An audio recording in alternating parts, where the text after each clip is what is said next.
But God's people were in exile. Similar to the time of banishment and hopelessness, they felt as slaves in the book of Exodus.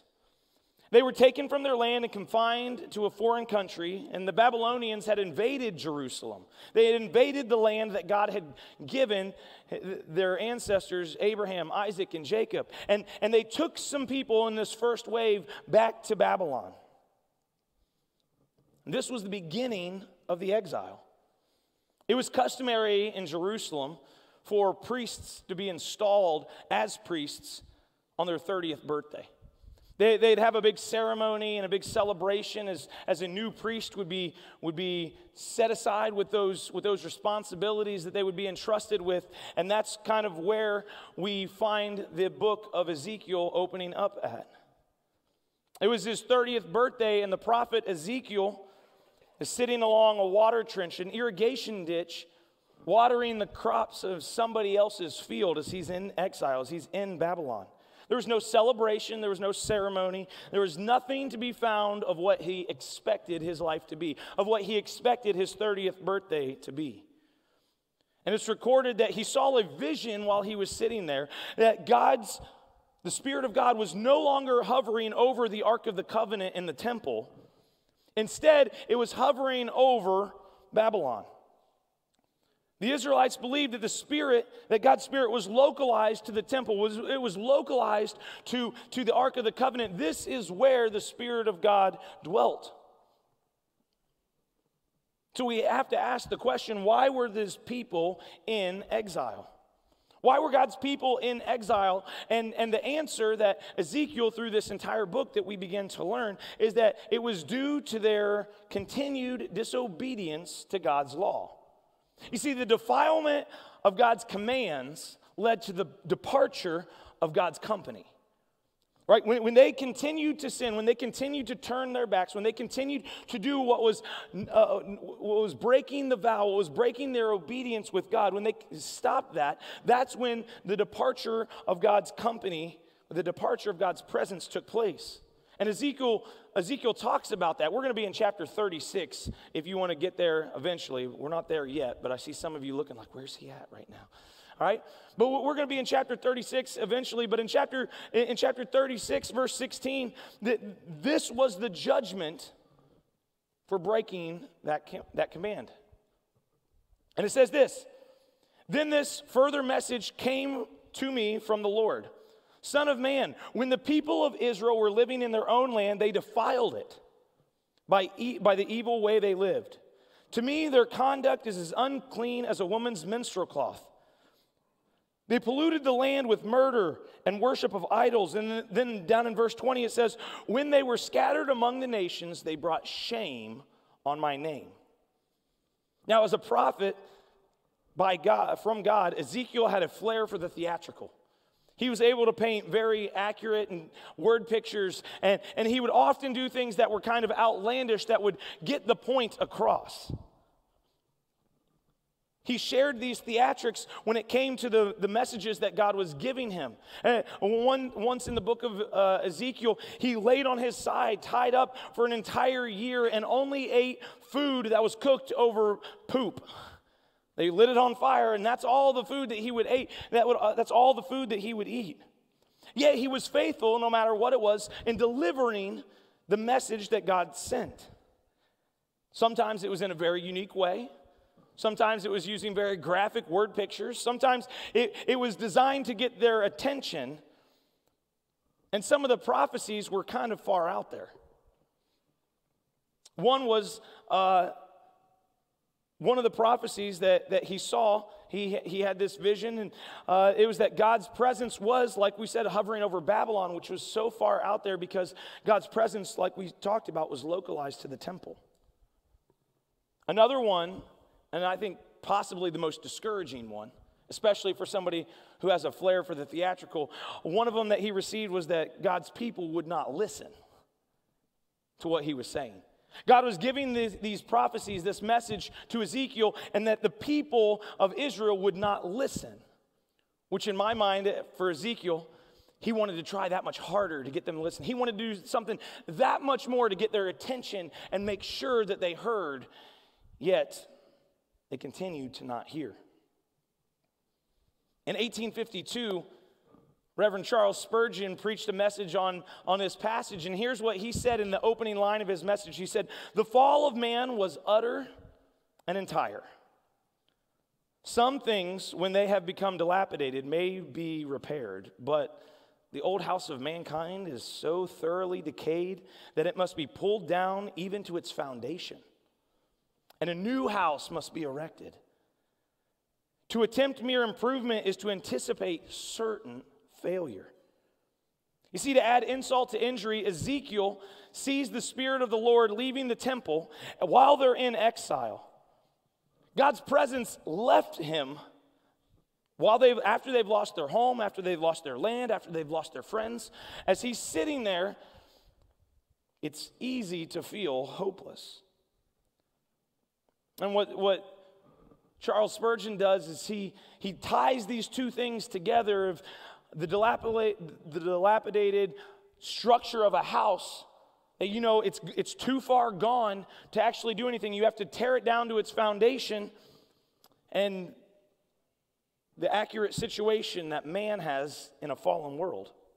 I had a buddy who he buys and sells houses and flips them, and there was a house he was telling me about where they went in, everything looked great, and they were like, we're going to make a fortune on this, and as they went in and started tearing up the carpet, the entire subfloor was rotted out. There was a leak that they had hit somewhere, or there was some water damage back from whenever, and all of the subflooring was rotted and mold. All of the joists had to be replaced.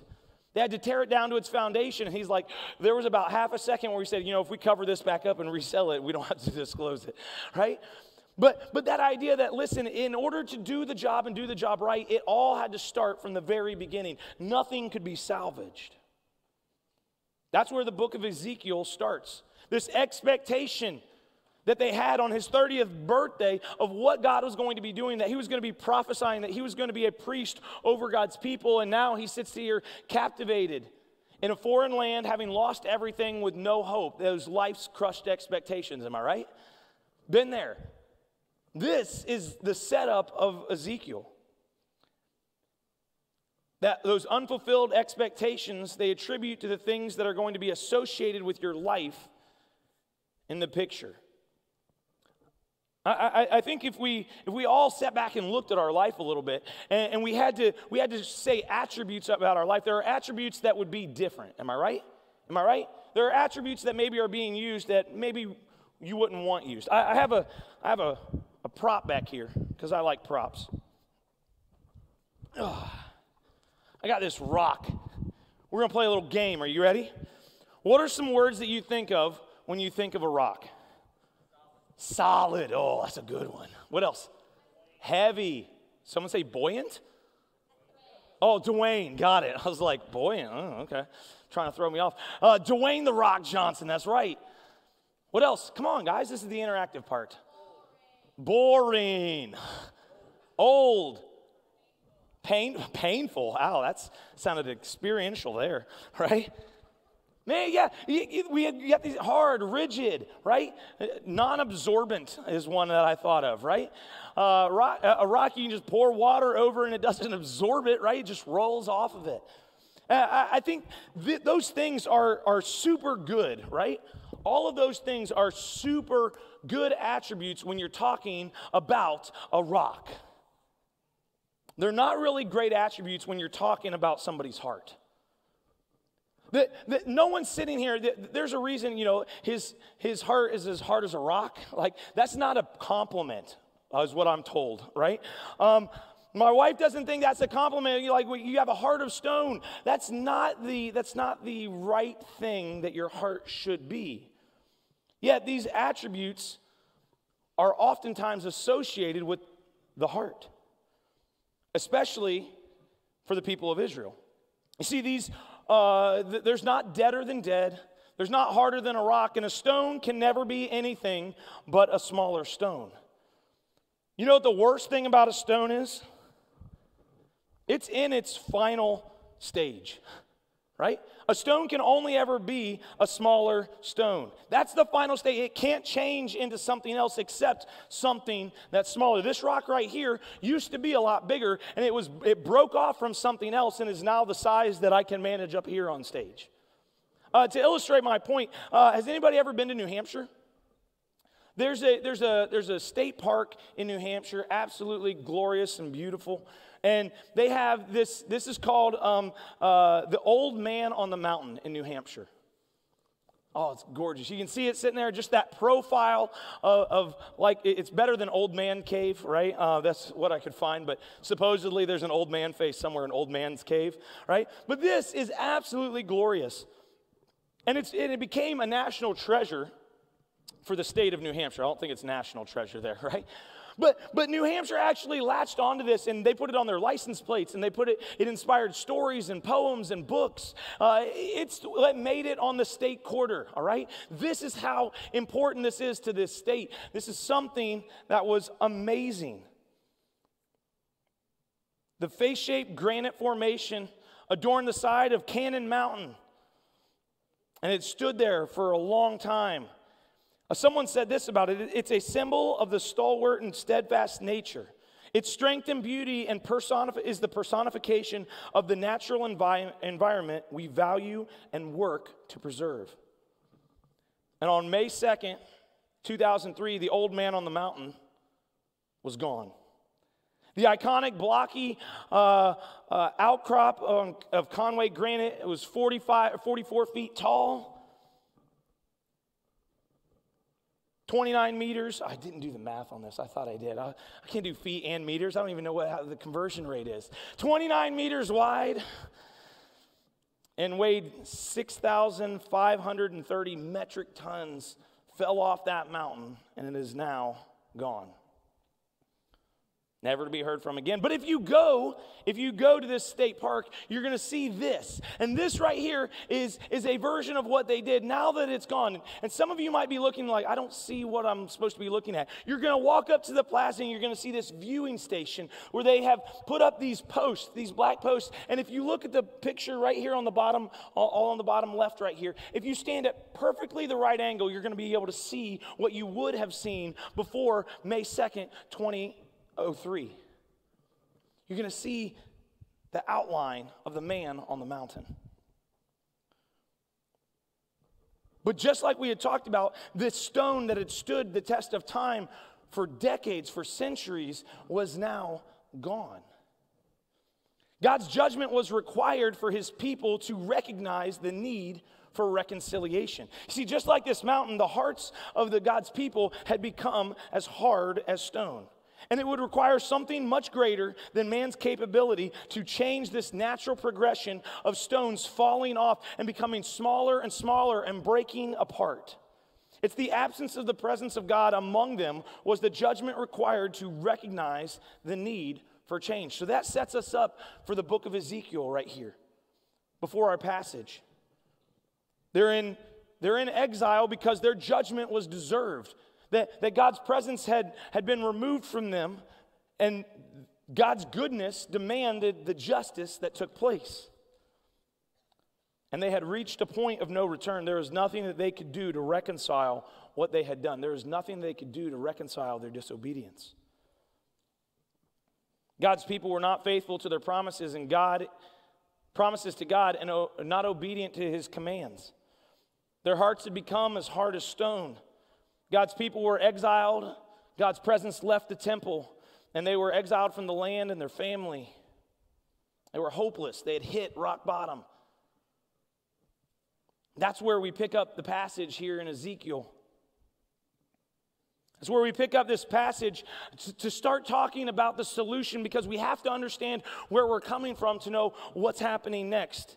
Because the departure of God's presence was not a departure of his pursuit nor his promises. The promises that he made to them, his great nation, that they would be a blessing to the world, were still there.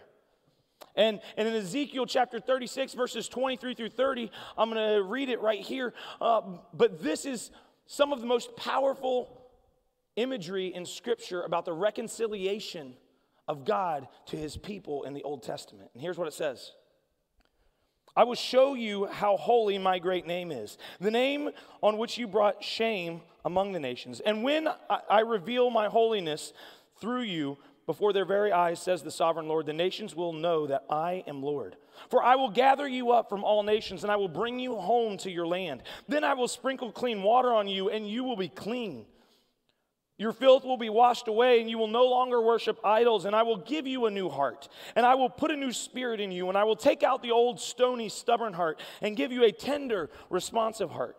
And I will put my spirit in you so that you will follow my decrees and be careful to obey my regulations. And you will live in Israel, the land I gave your ancestors long ago. You will be my people, and I will be your God. I will cleanse you from your filthy behavior. I will give you good crops of grain. I will send no more famines on the land. I will give you great harvest for your fruit trees in your fields. And never again will the surrounding nations be able to scoff at your land for its famines. See, it was in the midst of the exile, it was in the midst of everything, of life's crushed expectations, of hitting rock bottom, that God shares this with Ezekiel, that he's able to share with his people. This is the promise that he's making while they're in exile. In his first vision, Ezekiel saw the appearance of God's presence in Babylon among the exiles. He hadn't forgotten them. You see, the picture of God's presence among the exile expresses a profound message of grace.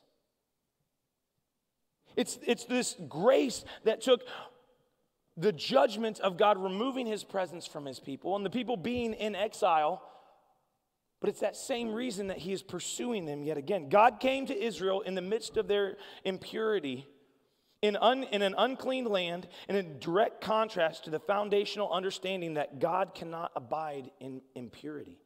It was the impurity that God caused the presence of God to leave, the consequences, but it was that same impurity that God came back towards them. God came back and pursued them and promised them all of these things while they were still in the midst of that impurity.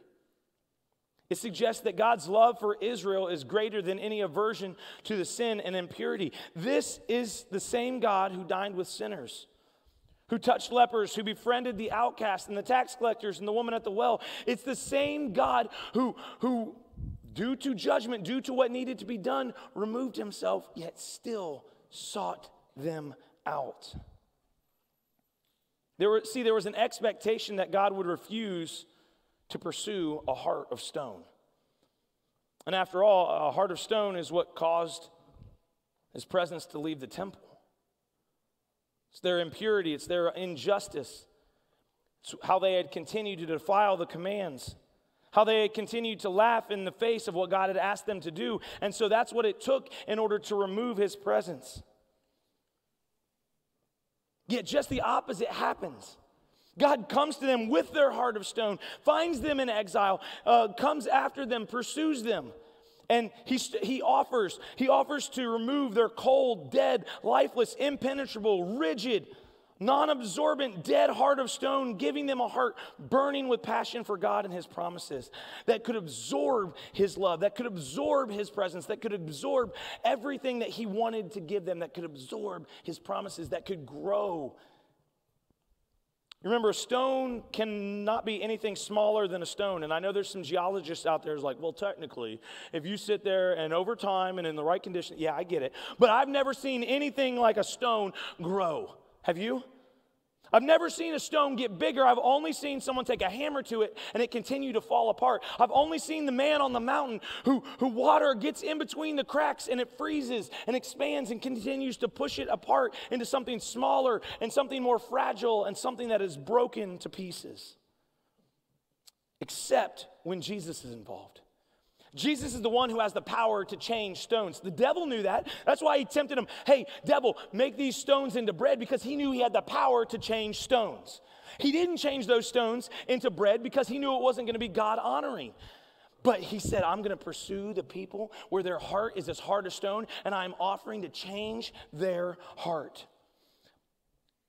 A judgment increases the likelihood of repentance and leading to reconciliation, which is what he wanted. Yet in the midst of their exile, Chapters 33 through 48 are characterized by the hope of the renewal of the relational vows. I told you I went to a wedding this past week, and if you've been to a wedding, there's this one weird part in every single wedding where like the officiant is standing here, and someone's standing here, and someone's standing here, and like, will you take him? Will you take her? Will you take this woman to be your bride? Will you take this man to be your husband? And will you love them? Will you cherish them in good times and in bad, in sickness and in health, forsaking all others, as long as you both shall live? And hopefully they look at each other and say, I will. If not, that'd be a fun wedding to go to. As long as you're not the one up front or paying for it. But they stand there and they make these vows to each other that this is what they are going to do. And these vows end with I will. This is what I will do in the future. They're action-based. I will do this thing that I am promising to do. So that this relationship can thrive. So that this relationship can continue. I will. In the passage that we read, in that long passage in Ezekiel 23 through 30, God uses 16 I will statements, 16 verbs that he promises that he will take action upon. He says, I will show you, I will gather you, I will bring you, I will cleanse you, I will give you a new heart. I will put a new spirit. I will give you a new spirit. I will put them in you. I will remove your heart of stone. I will give you a heart of flesh. I will put my spirit in you.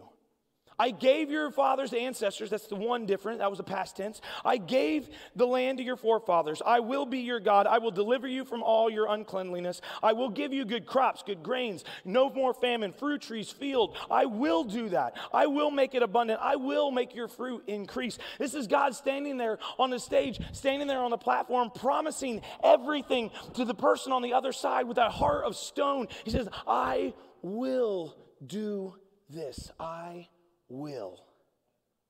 Making the vows to the people who have the broken hearts, who have the stone hearts, who do not have the capacity to allow their heart to expand.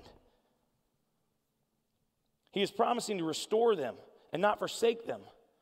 He could have easily just talked about all of the good things that he had done. Remember the time that I did this? Remember the time? He does that once. He says, hey, I want you to remember that I promised and I gave your ancestors the land that you are now exiled from, but I promise I will do it again. The best days are ahead.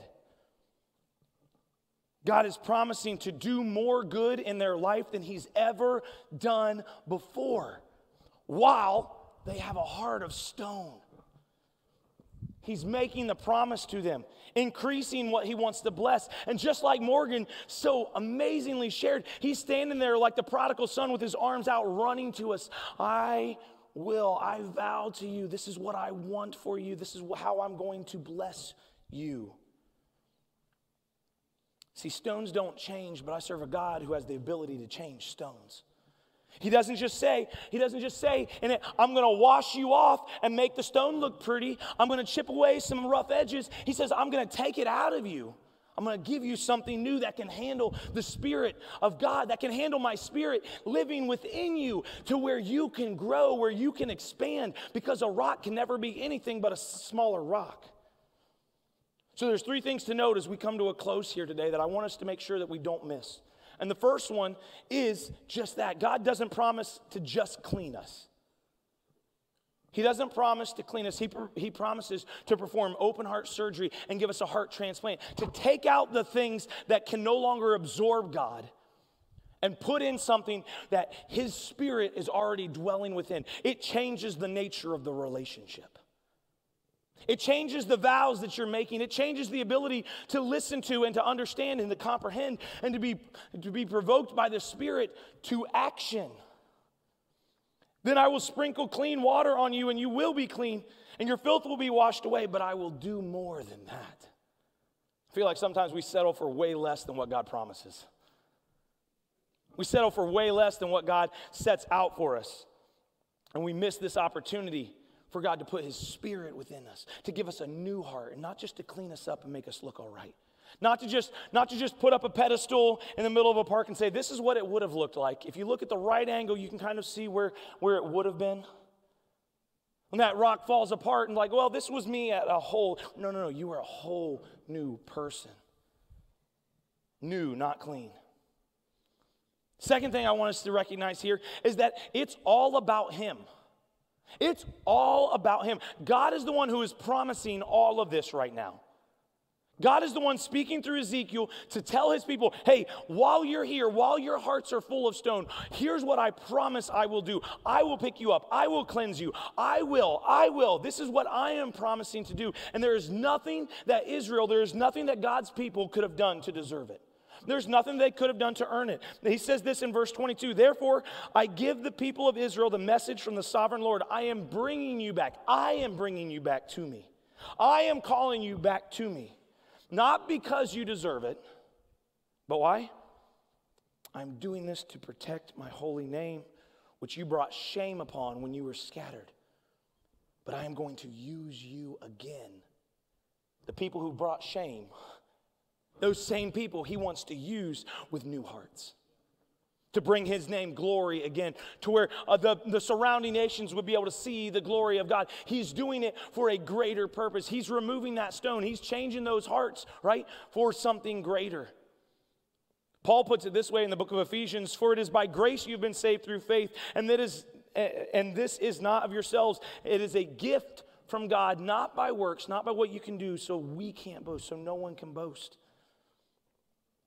It's all about what he is doing. And then the third thing is he's doing all of this without removing the free will.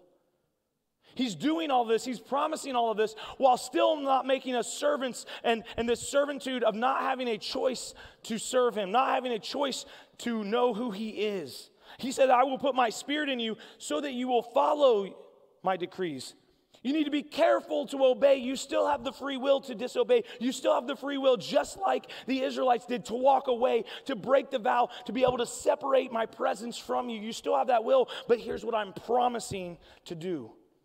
There's an obligation, there's still an obligation to his people to obey the things that God shares with him, the thing that God pokes his heart. But when our heart is changed, when our heart has been removed, when that heart of stone is gone, we're able to absorb God's love, and we want to. Our desires change. He's choosing to have us, to have his people as a part of his story when he didn't need to. He's choosing for you to be part of his story, for me to be part of his story, to represent him to the world, to be a blessing to the world, like he promised Abraham, by giving us the ability of a needed heart transplant. We no longer have to live with our cold, dead, rigid, broken, non-absorbent hearts anymore. He has said he's going to put something in us that can take his presence and let us live a life for him out in the world. And that's exciting. So there are two people here today that I just felt like I needed to have a moment with. And if you're not one of these two people, that's completely fine.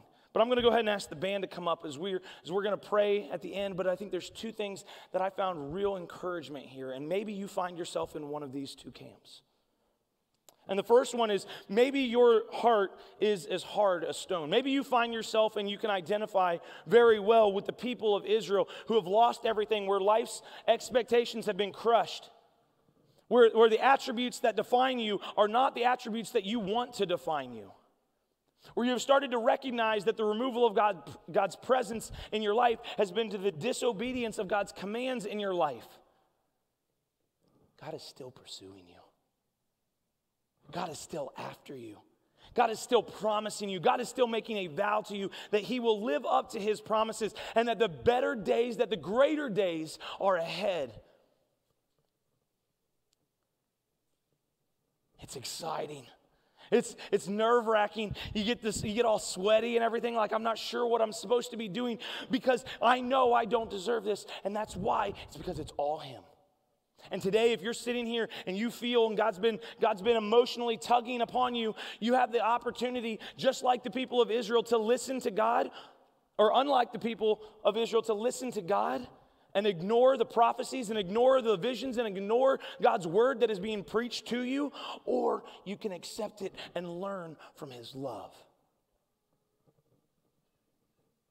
The other person that I think God had brought upon my mind that needed to hear this is, I know many of you have had a heart of stone that has been transformed into a beating, living heart that is living for God, that is living, that is bleeding, that is understanding, that is tender to what God is calling us to do.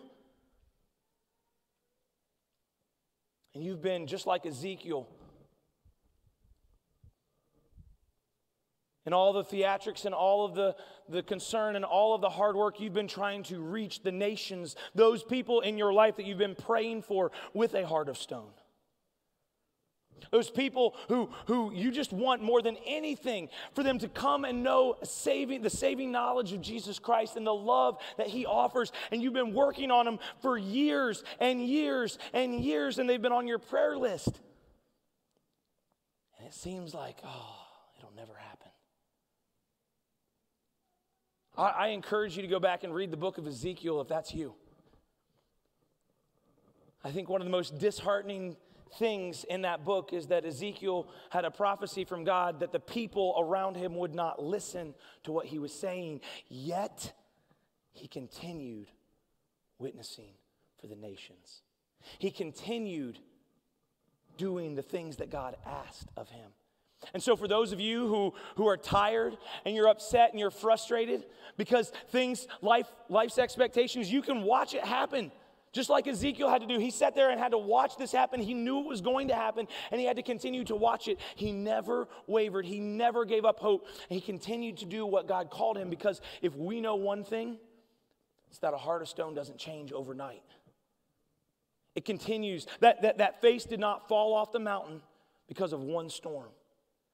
It was something that continued and continued and continued to work, because rocks are durable. And there are some of you who have a story and a testimony. You've told it to me where your heart was as stony as a rock, and it took everything for it to be broken down and for you to surrender it to God. That day's coming. Be faithful to what God is calling you to do.